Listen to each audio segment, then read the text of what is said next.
My name is Webb. I am 78. I live in a modest house on the outskirts of a town where even the trees seem too tired to rustle their leaves. Everything here dies down early, the lights go out in the windows before 10 o'clock at night, and the streets empty, as if people are afraid of themselves. My house is like a museum without exhibits. All things have a history, but no one is interested in it. The walls have heard more than anyone in this country, but they are silent. Like me. I am silent because there is no one to talk to. My children are successful, as they say. Dimitri is a lawyer in the capital, Allah is the owner of a clinic for rich dogs. They rarely call. Usually, only before the holidays. To send a photo of a cake that I have not tasted. They come once a year. They will sit for an hour, stand as if over a grave, and leave. And I stay, as always. Grandchildren. The illusion that I am a grandfather to them. One of them, Maxim, recently said bluntly, "Grandpa, you're too slow. Do you hear anything at all?" I heard. Oh, how I heard. But I didn't answer. What difference will my answer make when his eyes have already learned to see me as emptiness? In the store, like air. The saleswoman, about 40, doesn't even look me in the face. "What do you want?" She throws over her shoulder. Her face never changes. Like a mask of indifference. Sometimes I deliberately linger for a few seconds before taking out some change, just to break this rhythm a little. But no. The world doesn't want to see old age. It's uncomfortable, it smells of medicine and reminds me of death. In the hospital, a separate show. "How old are you?" asks the young therapist, without looking up. 78. "So what do you want?" "That's old age. I'll prescribe you vitamin D, age." I didn't ask for longevity. I asked for respect. But they don't give it for years. It's taken away as soon as you become useless. I get up at 6 every day. I make coffee, not because I like it, but because the ritual keeps me sane. I stare out the window for hours. Trees, dogs, tired mothers pulling strollers. I know their routes better than my own thoughts. Everything is predictable. Everything except the emptiness that grows inside. Sometimes I remember the smell of my office. The polished desk. The ringing of the telephone. The eyes of people waiting for my decisions. I was a man of action, I managed hundreds. My word was law. And now, even the TV doesn't listen, because the remote is broken, and I don't know where to replace it. Over the years, it's not just your body that withers. Self-esteem withers. Slowly, drop by drop. Every ignored look is a nail in the coffin of your dignity. I see other old men sitting on benches. They are silent not because they have nothing to say. And because no one is listening. In the last drawer of my desk is an old diary. I used to write down my thoughts, plans, and goals in it. Now it is empty. But not forever. I feel that soon it will be needed again. I am not looking for pity. But I will not accept indifference either. Something is rotting inside me. Not my body, but my soul. And when it rots completely, I will become someone else. But not yet. A little more time. A little more contempt. And I will. I wasn't always a shadow. I was once feared, respected, and obeyed, and for good reason. In my youth, I served in the Marine Corps. I stormed foreign shores, buried my comrades, and carried the wounded on my back. At 25, I learned that death has a smell, wet form, gunpowder, blood, and earth. And if you survive, it's not a gift, it's a debt. And I've been paying it back all my life. After my service, I returned to the ruins. Literally. Our family home was destroyed by fire, and I never found my parents. But I didn't break. Someone had a start, I had bare soil. I started by delivering furniture. Then I created my own agency. Then I started a logistics company. I worked day and night, without holidays or weekends. They often told me, Webb, you'll survive yourself. And I answered, to survive is to win. I never stole. I always paid on time. I didn't sign documents if they contained even half the truth. I was feared by the tax authorities, respected by clients, valued by competitors. I was a man who kept his conscience and his promise.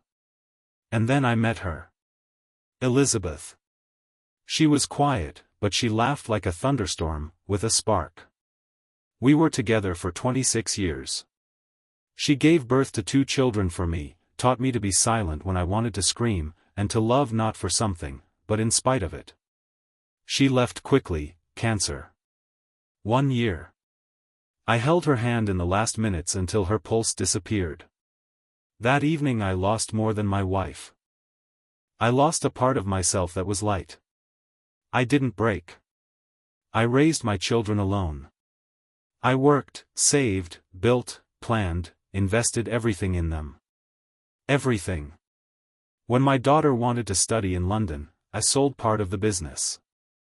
When my son failed the entrance exams, I arranged for him to be accepted for an internship. I was their wall, shield, rear. They didn't see me sitting silently in an empty bedroom at night. They didn't need to know. Years go by quickly when you're working. But slowly when you're waiting. I waited for the day to come and they would just call. Without a reason. Just to ask, how are you, Dad? But no.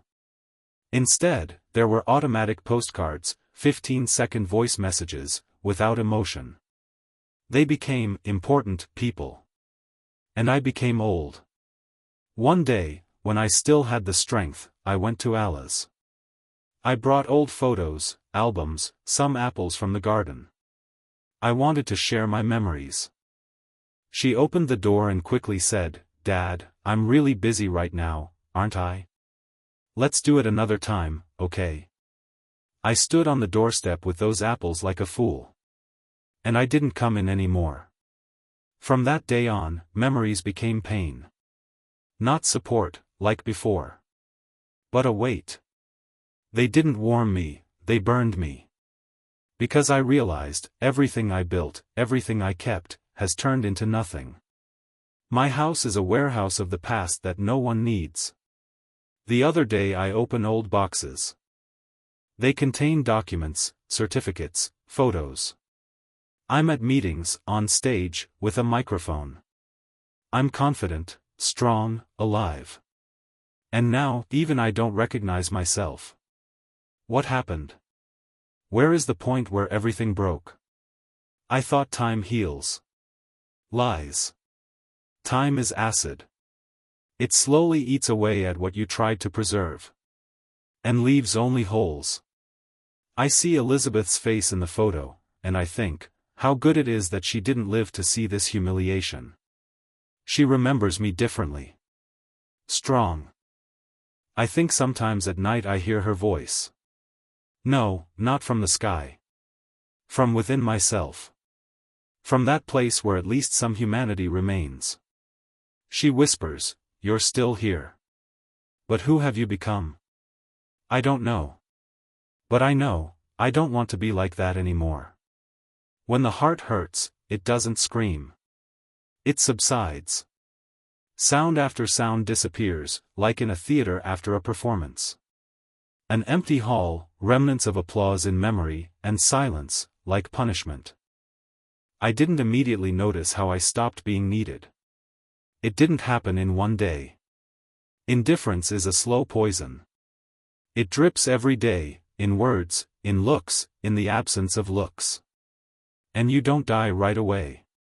You die in parts. Little deaths. The first blow came from Dmitri, my son. He came with some woman, official, cold, and said that they had found a good option for a private boarding house. For your comfort, Dad. Everything will be there, doctors, care, food. It will be easier for you. Easier? Easier, like a suitcase. I didn't say anything. I just sat there watching him show me a booklet on his tablet, pictures of smiling old men playing chess as if they still had life in them. I knew it was the end. Not my life, no. The end of the relationship. The end of the illusion that I was still a father, not a duty. You don't even ask if I want this, I said quietly. He lowered his eyes. We just want you to be safe. Safe. Safe from what? From myself? After that, he didn't mention the house again. But I know it was only a matter of time. The second blow came from Maxim, my grandson. I was sitting in the kitchen, fixing an old clock. The mechanism is small, my hands are shaking, but my brain still remembers. Maxim came in, slammed the door, threw my backpack on the floor. Did you go through my things again? I just moved the notebooks off the kitchen table, I answered calmly. Don't touch mine. What, you have nothing else to do but climb into someone else's? It's not someone else's. It's my home. No, it's not your home anymore. You're just sitting here. Like furniture. I was silent. But that moment didn't go away in my head. I wrote it down that same evening. Date. Words. Feelings. I started keeping notes. Not as a diary, no. Like a register. Not for memory, for justice. The hospital was the third. I felt sick at night. Pressure, dizziness. I called an ambulance. I sat on a bench in the waiting room for over 2 hours. The doctor, a young woman with a painted face and indifferent eyes, was looking through her phone. I don't feel well, I said, leaning towards her. How old are you? Without taking my eyes off. 78. Well, you see. Your heart isn't the same anymore. You just need to rest more. We won't tell you anything new. Then don't try, I whispered and went out myself. I didn't fall. I didn't scream. But something inside me shuddered. It wasn't sadness anymore. It was contempt. For everything, for the doctors, for my grandson, for my son. And for myself, for allowing them to do this. Each such moment is not just an episode. It's a poisoned arrow that remains under the skin. They think I'll forget. That old age is dissolving into grayness. But no. I remember. Too well. I had a purpose again. I started to bring up old contacts. People I used to deal with. Lawyers, IT guys, journalists, even one private detective. I didn't call, I wrote. Without further ado. I knew who was where, who was with whom, who was hiding what. The diary was now called, the Book of Silence. Because it is in silence that retribution is born. Not in anger. Not in shouting. But in calm, cold preparation. I didn't know how yet. But I already knew why. That day I woke up, as usual, before sunrise. But the air in the house was different. Musty. As if something inside me had long been dead, and was beginning to decompose. I opened the window, inhaled the morning dampness, and realized, something would happen today that would be irreversible. I went outside in the coat I once wore to business meetings. It still suited me. But to the people on the street, it seemed like it wasn't a style, but an attempt to hide my old age. I needed to go to the pharmacy. My heart was thumping irritably against my chest, like a bell that no one wanted to hear. I walked slowly, but with a straight back. The sidewalks were covered with yellow leaves, and they were breaking crisply under my feet, like my patience had been lately. At the corner of the street, I tripped, my foot tripped on a broken tile. I fell sharply. Painfully.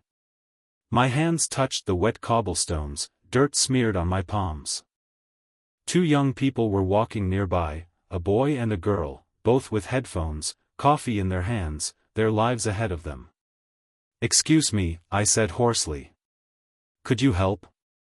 She stopped for a moment, took off one of the headphones, looked at me, and smiled. But not out of kindness. "Oh, well. You're all just waiting to be pitted. Aren't you ashamed?" The boy laughed.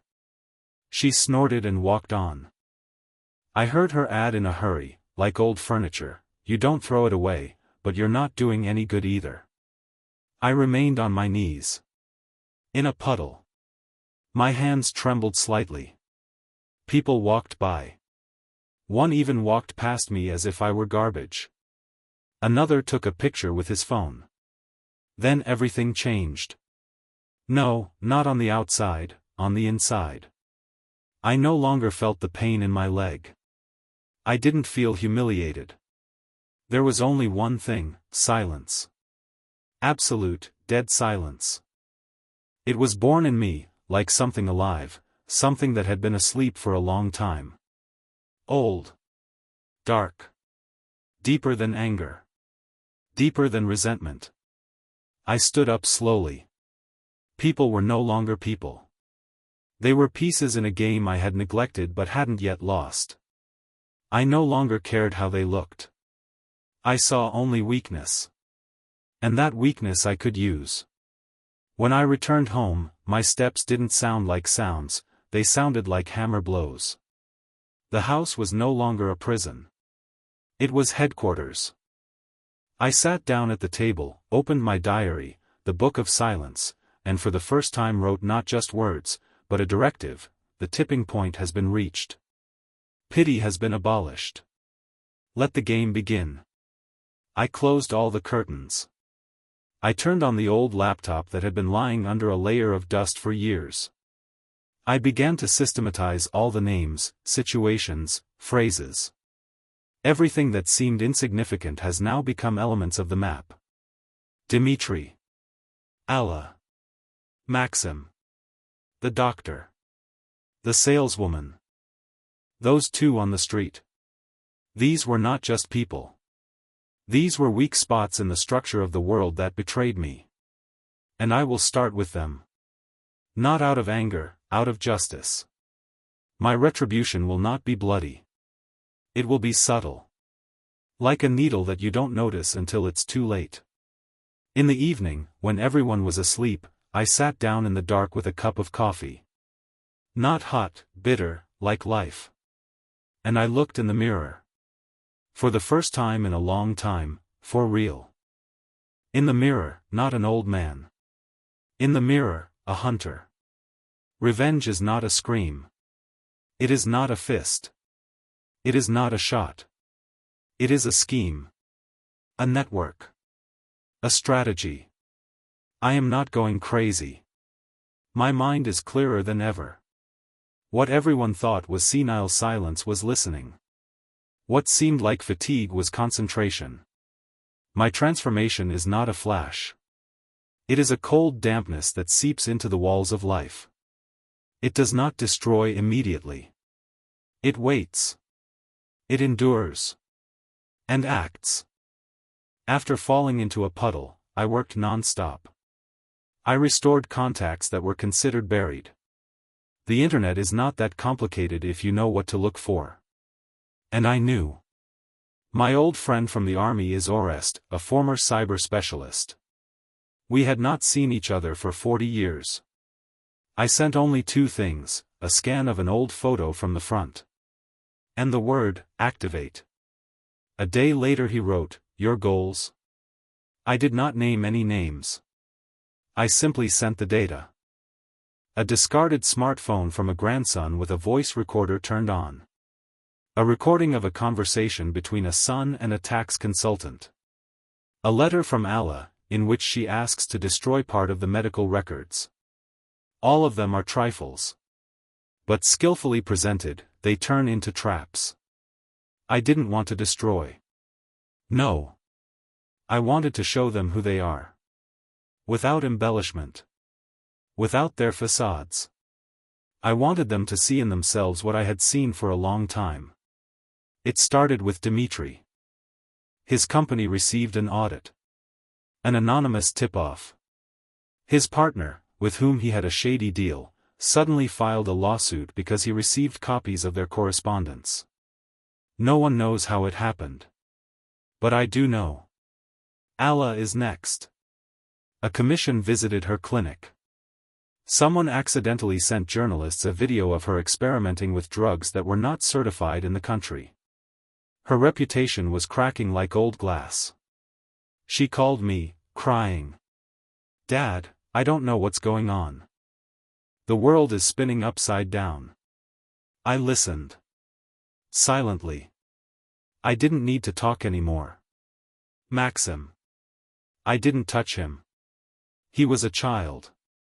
But I arranged it so that he would see his father yelling at his mother.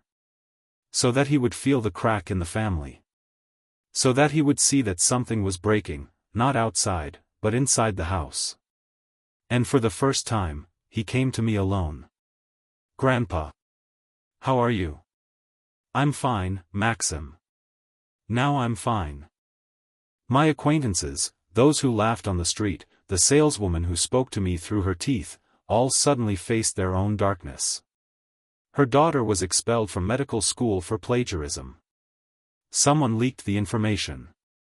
Another lost his job because of an anonymous blog that detailed his political corruption. I didn't kill. I didn't touch with my hands. I was simply bringing the dark to light.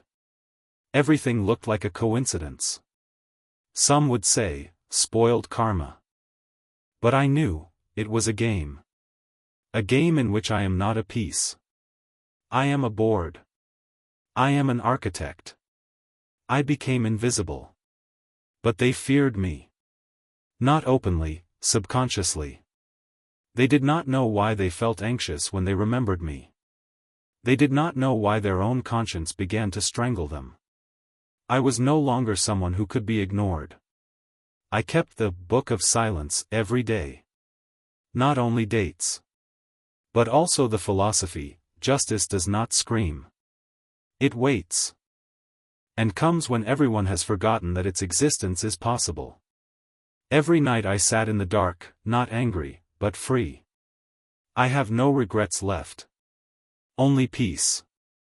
And a cold understanding, this world does not hear the quiet. But it learns through pain. No one applauds. No one says, thank you. But there's a change in the air. Like the smell after a thunderstorm. Like a look that no longer glides by, but stops. Like a silence that is no longer indifference but respect. My house has remained the same, the old wooden floor, the creaking in the windows, the lonely cup on the table. But I'm not the same. I've become a mirror for them. Not a judge, not an avenger. The mirror they tried to avoid until it was too late. Now, when I enter the kitchen, Maxim gets up. When I speak, Alla listens. When I'm silent, Dmitri looks away. I didn't scold them. I didn't tell them what exactly I did. I just stayed. Their lives changed. But I didn't rejoice in defeat. No. My victory is that I'm no longer nobody. I'm a presence. I'm a silence that makes you think. The neighbors started to greet each other. The doctor, the same one who once did not raise her head, now listens to my words to the end. Her eyes are no longer cold. Maybe fear. Or maybe remorse. I don't care. I kept my diary every day, and now I leave only the important things. All plans are fulfilled. Each chapter is completed. Only the last page remains. Never forget, the quietest voices sound the loudest when the world is not listening. But everyone will have to listen. I will no longer be broken by the gaze from above. Because I am standing. Even in old age. Even in cracking bones. My old age is not weakness. This is a war lived through. This is an experience that was rejected, and which came back as retribution. I am not looking for pity. I am not asking for love. I do not crave applause. I only want everyone who looks at me to no longer think, old. And to think, this man knows something. Because I know that the world does not listen until it is paid. And that silence is sometimes the loudest punishment. Webb did not become a monster. But he became the voice of all those who tried to silence him. His revenge is a lesson. And that lesson will remain. Subscribe and like. And tell your friends about this video.